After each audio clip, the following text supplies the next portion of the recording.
이번 분석을 시작하기 앞서 투자 판단의 최종 책임은 투자자 본인에게 있다는 점을 명확히 말씀드립니다. 저희는 단순 참고용 정보나 분석을 제공할 뿐 특정 종목이나 섹터에 대해 매수나 매도를 절대 추천하는 것이 아닙니다. 안녕하세요. 오늘 저희와 함께 깊이 파고들어 볼 주제는 바로 일본 경제입니다. 청취자분께서 보내주신 자료들을 보니까요. 와, 정말 흥미로운 지점들이 많더라고요. 수십 년간 우리가 흔히 잃어버린 시대라고 불렀던 일본이 드디어 긴 잠에서 깨어나고 있다는 아주 강력한 신호들을 다루고 있습니다. 맞습니다. 그 변화의 가장 중심에 바로 일본은행 BOJ가 있죠. 바로 그 BOJ가 드디어, 정말 드디어 초저금리 시대의 막을 내리고 금리 인상의 칼을 빼들 준비를 마쳤다. 이런 분석이 나오고 있습니다. 네, 사실상 시장은 그걸 기정사실로 받아들이는 분위기고요. 그래서 오늘은 이 자료들을 바탕으로 거대한 전환점을 맞이한 일본 경제의 현재 그리고 미래를 한번 입체적으로 조망해 보려고 합니다. 네, BOJ의 통화정책 정상화가 과연 어디까지 갈 것인지부터 시작해서요. 맞습니다. 그리고 이로 인해서 엔화 가치나 글로벌 자금 시장에는 어떤 거대한 파도가 밀려올지, 또 이 모든 변화의 밑바탕에서 일본 경제의 근본적인 체질을 바꿀 게임 체인저로 꼽히는 인공지능, AI의 역할까지 한번 구석구석 파헤쳐 보겠습니다. 자, 그럼 바로 본론으로 들어가 보죠. 자료를 보니까 시장 분위기가 정말 심상치 않아요. BOJ의 금리 인상을 거의 당연한 수순으로 받아들이는 것 같습니다. 네, 그쵸. 언제 하느냐의 문제일 뿐 한다는 것 자체는 다들 동의하는 분위기죠. 당장 이번 달에 25bp, 그러니까 0.25%포인트 인상을 시작으로 내년에도 추가 인상이 계속될 거라는 전망이 아주 지배적이더라고요. 이게 그냥 숫자 0.25를 올리는 것 이상의 훨씬 더 큰 의미가 담긴 움직임이겠죠, 당연히. 물론입니다. 이건 단순한 금리 조정이 아니고요. 거의 30년 가까이 이어져 온 일본 경제의 거대한 패러다임이 바뀌고 있다는 뭐랄까 하나의 선언과도 같습니다. 아, 패러다임의 전환. 네. 그동안 일본은 디플레이션이라는 그 망령에 사로잡혀서 돈을 아무리 풀어도 경기가 살아나지 않는 말 그대로 제로금리의 덫에 갇혀 있었잖아요. 네, 그랬죠. 이제 그 족쇄를 끊고 정상국가로 돌아가겠다 이런 신호탄을 쏘아올린 셈입니다. 자료에서도 보면 BOJ가 시장에 꾸준히 이런 신호를 보내왔고 시장 참여자들은 이미 이걸 가격에 반영하기 시작했다 이렇게 분석하고 있습니다. 일회성 이벤트가 아니다, 이 말씀이시군요. 그렇죠. 일본 경제 정책의 항로가 그 방향이 완전히 바뀌었다는 겁니다. 정상국가로의 회귀라는 표현이 참 와닿네요. 그런데 그냥 막연하게 금리를 올리는 게 아니라 자료에서 언급된 중립금리, 영어로는 뉴트럴 레이트라는 개념을 보니까요. 어떤 명확한 목표 지점을 향해 가고 있다는 인상을 받았어요. 오, 아주 정확히 보셨습니다. 마치 장기항해에 나서는 배가 최종 목적지를 딱 설정하는 것처럼요. BOJ가 생각하는 그 최종 목적지, 대체 어디쯤일까요? 바로 그 지점이 이번 변화의 핵심이라고 할 수 있습니다. BOJ의 목표는 경제를 과열시키지도 또 반대로 위축시키지도 않는 그 이상적인 금리 수준, 즉 중립금리를 찾아가는 거거든요. 경제의 골디락스 같은 거네요. 또 아는 딱 적절한 순항 속도를 유지하게 해주는 엑셀의 위치, 그걸 찾는 것과 같아요. 재미있는 비유네요. 수십 년간 거의 브레이크만 밟거나 엑셀에서 아예 발을 떼고 있던 상태에서 이제 벗어나려는 거군요. 바로 그겁니다. 그럼 그 중립금리라는 게 구체적으로 어느 정도 수준을 말하는 건가요? 자료에 좀 힌트가 있을까요? 네, 있습니다. 자료에 따르면 일부 BOJ 경계자들은 인플레이션을 감안한 실질금리 기준으로요. 마이너스 1%에서 2.5% 사이를 중립적인 범위로 보고 있다고 합니다. 아, 실질금리 기준이요? 네, 여기서 중요한 게 바로 실질금리라는 점이에요. 우리가 흔히 보는 은행금리, 즉 영목금리에서 물가상승률을 뺀 돈의 진짜 가치를 의미하죠. 그렇군요. 실질금리 목표가 그 정도 범위라면 우리가 실제로 체감하게 될 명목금리는 어느 정도까지 오를 수 있다고 봐야 할까요? 계산이 좀 복잡해지는 것 같은데요. 생각보다 간단합니다. 이 실질금리 목표 범위에다가 BOJ의 목표 인플레이션율인 2%를 그냥 더하면 됩니다. 아, 물가 상승분만큼은 금리에 반영을 해줘야 하니까. 그렇죠. 그래야 돈의 실제 가치가 유지되니까요. 그렇게 계산을 해보면 BOJ가 장기적으로 목표로 하는 명목 중립금리는 최소 1%에서 최대 4.5% 사이라는 결론이 나옵니다. 1%에서 4.5%요? 와. 네, 현재 일본의 정책 금리가 사실상 제로에 가깝다는 걸 생각하면 최소 목표치인 1%까지만 가더라도 앞으로 몇 번의 금리 인상이 더 필요하다는 계산이 서는 거죠. 그래서 자료는 이번 인상이 끝이 아니라 아주 긴 정상화 여정의 시작일 뿐이라고 강조하고 있는 겁니다. 목적지가 1%에서 4.5% 사이라니 이건 정말 보통 큰 변화가 아니네요. 금리가 이렇게 오르기 시작하면 당연히 엔화 가치에도 엄청난 영향을 미치겠죠? 그렇죠. 가장 직접적인 영향을 받게 될 겁니다. 자료에서 아주 중요하게 다루는 자금 송환, 리패트리에이션 트레이드 현상이 바로 이것과 관련된 것 같습니다. 지난 수십 년간 사실상 이자가 없다시피 한 엔화를 피해서 해외로 나갔던 일본 자금들이 다시 일본으로 돌아온다는 건데 왜 지금 이 시점에 이 현상이 그렇게 중요한 건가요? 아주 강력한 자석 두 개가 동시에 일본 자금을 막 끌어당기고 있기 때문입니다. 자석 두 개요? 네, 첫 번째 자석은 말씀하신 대로 BOJ의 금리 인상입니다. 일본 국채, 즉 JGB 같은 엔화 표시 자산의 수익률이 드디어 매력적인 수준으로 올라오기 시작한 거죠. 아, 이제 일본 안에서도 동을 굴릴만 해졌다. 맞습니다. 굳이 환율 위험을 감수하면서 해외에 투자할 필요 없이 이제는 일본 안에서도 괜찮은 수익을 기대할 수 있게 된 겁니다. 이게 첫 번째고요. 네. 두 번째 자석은 어쩌면 더 강력할 수 있는데요. 바로 현재 엔화 가치가 역사적으로 봐도 너무 싸다는 인식입니다. 아, 엔저 현상. 네, 시장 참여자들 사이에 이보다 더 싸지긴 어렵다는 공감대가 꽤 강하게 형성되어 있어요. 그러니 해외 자산, 예를 들어 미국 주식으로 큰 수익을 낸 일본 투자자 입장에서는 지금이 정말 절호의 기회인 셈이죠. 어떻게 말이죠? 비싸진 미국 주식을 팔아서 달러를 챙기고 그 달러를 지금 아주 값싼 엔화로 환전해서 일본으로 가져오면 아, 환차익까지 이중으로 이익을 보는 구조가 만들어지는 거군요. 바로 그겁니다. 이 두 가지 요인이 딱 맞물리면서 거대한 자금의 기환 흐름, 즉 자금 송환을 만들어낼 수 있다고 자료는 분석하고 있습니다. 듣고 보니 정말 그럴듯하네요. 그런데 이런 일본 내부 투자자들의 움직임 말고도 글로벌 투자자들의 움직임도 중요하지 않나요? 특히 자료에서 언급된 캐리 트레이드의 청산 가능성, 이게 아주 무섭게 들리는데요. 맞습니다. 어쩌면 이게 더 큰 파급력을 가질 수도 있습니다. 엔캐리 트레이드는 지난 20년간 글로벌 금융시장의 거의 공식과도 같았어요. 네, 많이 들어봤죠. 이자가 거의 없는 엔화를 거의 공짜처럼 빌려서 금리가 높은 미국 국채나 다른 나라 자산에 투자해서 그 금리 차이만큼 수익을 내는 전략이죠. 네. 그런데 이제 상황이 바뀌는 겁니다. 일본은 금리를 올리고 미국은 앞으로 금리를 내릴 가능성이 높으니까 이 둘 사이의 금리 차이가 급격하게 줄어들게 됩니다. 그럼 더 이상 캐리 트레이드로 돈 벌기가 어려워진다는 뜻이군요. 바로 그겁니다. 캐리 트레이드의 매력이 사라지면 투자자들은 빌렸던 엔화를 갚기 위해 서둘러 움직일 겁니다. 그렇죠. 갚아야죠. 엔화를 갚으려면 어떻게 해야 할까요? 투자했던 미국 달러 자산을 팔아서 달러를 확보하고 그 달러를 팔아서 엔화를 사야겠죠. 네. 전 세계 수많은 투자자들이 동시에 이런 움직임을 보인다고 한번 상상해 보세요. 갑자기 엔화를 사려는 수요가 폭발하면서 엔화 가치가 급등할 수 있습니다. 와. 이건 마치 글로벌 금융시장에서 오랫동안 열려있던 파티가 끝나고 모두가 한꺼번에 출구로 달려나가는 것과 같은 그런 상황을 초래할 수 있는 거죠. 와, 상상만 해도 좀 아찔하네요. 그럼 일본 투자자들은 해외 자산을 전부 팔아서 대탈출, 엑소더스를 하고 글로벌 투자자들은 캐리 트레이드를 청산하느라 막 아수라장이 되는 그런 극단적인 상황까지 벌어질 수 있다는 건가요?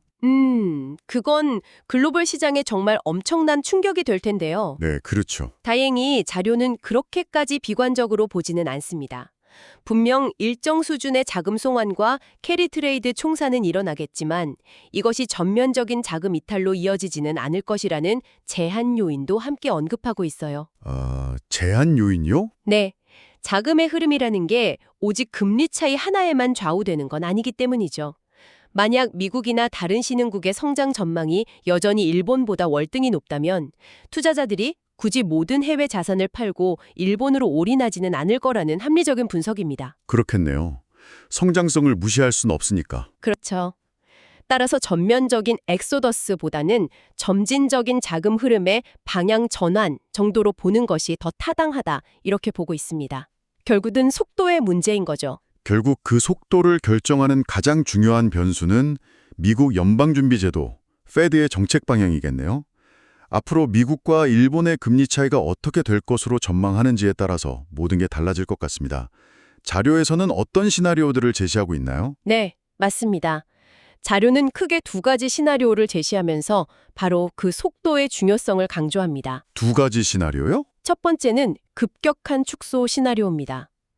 미국 인플레이션이 예상보다 빠르게 안정되고 고용시장이 쉽게 시작하면 페드는 경기 부양을 위해 금리 인하의 속도를 높일 겁니다. 네, 빨리 내리겠죠. 반면 BOJ는 금리를 올리는 중이니까 양국 간 금리 차이는 마치 고무줄처럼 빠르게 쫙 좁혀지겠죠. 이 경우에는 엔화 강세 흐름이 굉장히 가파르게 나타날 수 있습니다. 그럴 수 있겠네요. 반대로 두 번째는 완만한 축소 시나리오입니다.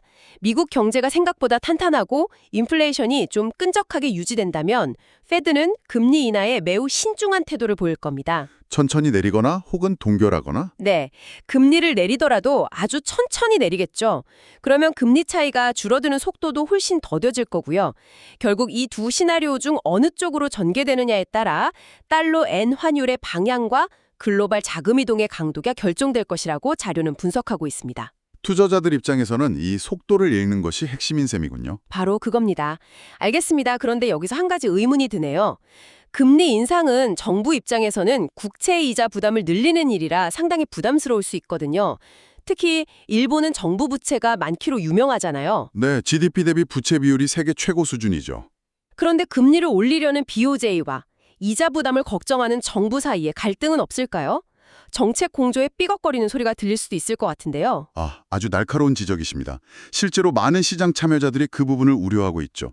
하지만 자료에 따르면 놀랍게도 현재까지는 일본 정부가 중앙은행의 자율성을 존중하는 기조를 매우 잘 유지하고 있다고 평가합니다. 오, 의외네요. 네, 물론 속으로는 이자 부담 때문에 골치가 아프겠지만 대외적으로는 BOJ의 독립성을 훼손하는 발언을 극도로 자제하고 있다는 거죠. 겉으로는 티를 안 낸다. 오히려 한 발 더 나아가서 정부가 BOJ가 인플레이션을 억제하기 위해 적절한 조치를 취할 것으로 기대한다는 식의 발언을 하기도 했습니다. 이건 거의 지지선언 아닌가요? 그렇죠.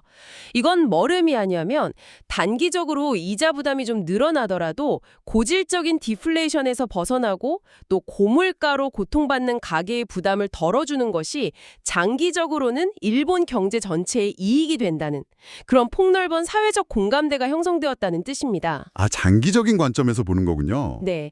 단기적인 고통보다는 장기적인 경제 체질 개선이 더 중요하다는데 정부와 중앙은행이 뜻을 모은 것으로 보입니다. 정부와 중앙은행의 공조가 잘 이루어지고 있다는 건 아주 긍정적인 신호네요. 자, 지금까지는 통화정책이라는 금융 측면의 변화를 살펴봤는데요.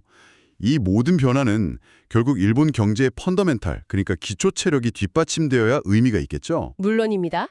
체력이 없으면 아무것도 할 수 없죠. 바로 이 지점에서 자료는 일본 경제의 미래 성장 동력으로 인공지능, AI를 지목하고 있습니다.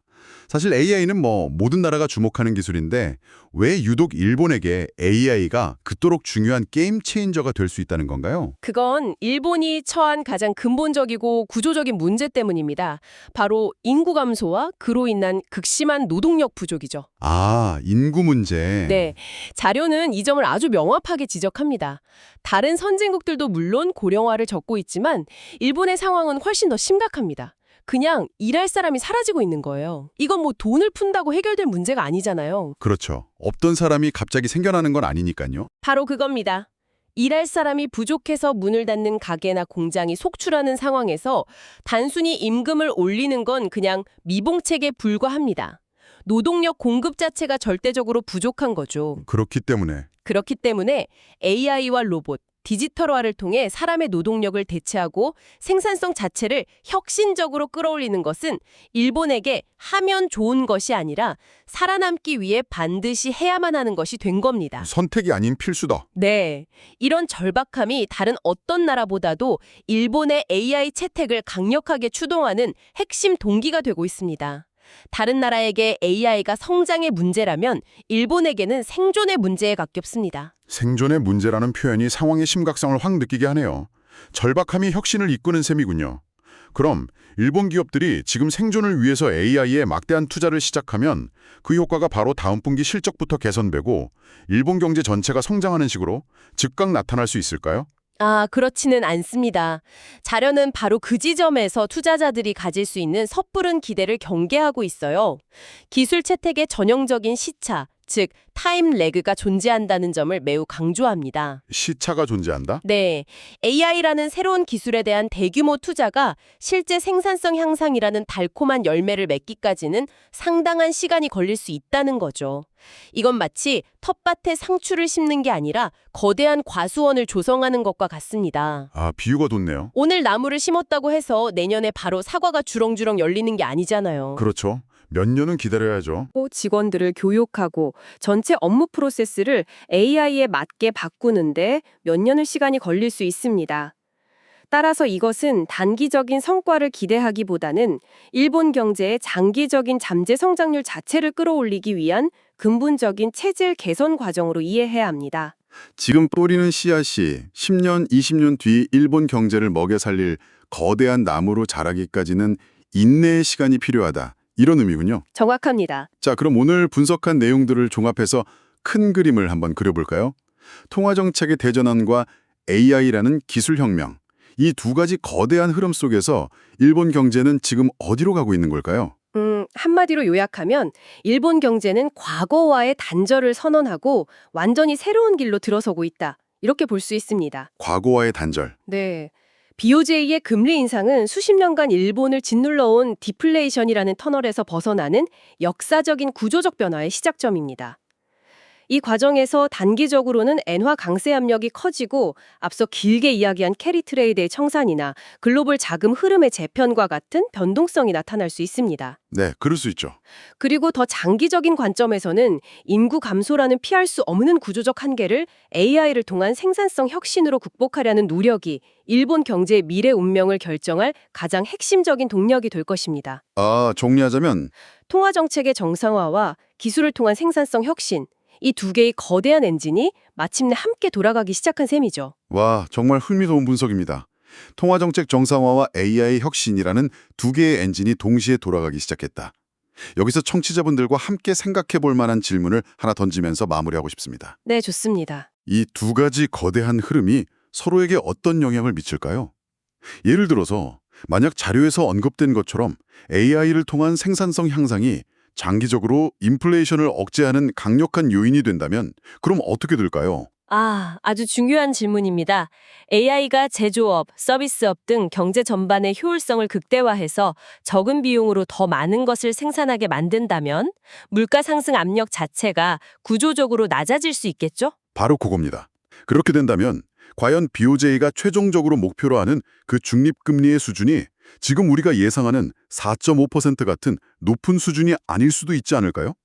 그럴 수 있겠네요. AI가 일본 경제의 체질을 완전히 바꿔서 고물가 없이도 성장이 가능한 경제를 만들어준다면 BOJ가 굳이 금리를 아주 높은 수준까지 올릴 필요가 없어질 수도 있다는 겁니다. 네, 통화 정책의 최종 목표치가 달라질 수 있다. 아주 흥미로운 관점입니다. 생산성 혁명과 통화정책 정상화라는 이 두 거대한 흐름이 앞으로 어떻게 서로 영향을 주고받으며 일본 경제의 미래를 빚어갈지 지켜보는 것. 이것이 일본 경제를 이해하는 완전히 새로운 관점이 될 것 같습니다. 다시 한번 말씀드리지만 투자 판단의 최종 책임은 투자자 본인에게 있다는 점을 명확히 말씀드립니다. 저희는 단순 참고용 정보나 분석을 제공할 뿐 특정 종목이나 섹터에 대해 매수나 매도를 절대 추천하는 것이 아닙니다. 항상 여러분의 성공 투자를 기원합니다. 내용이 좋으셨다면 구독, 좋아요 부탁합니다.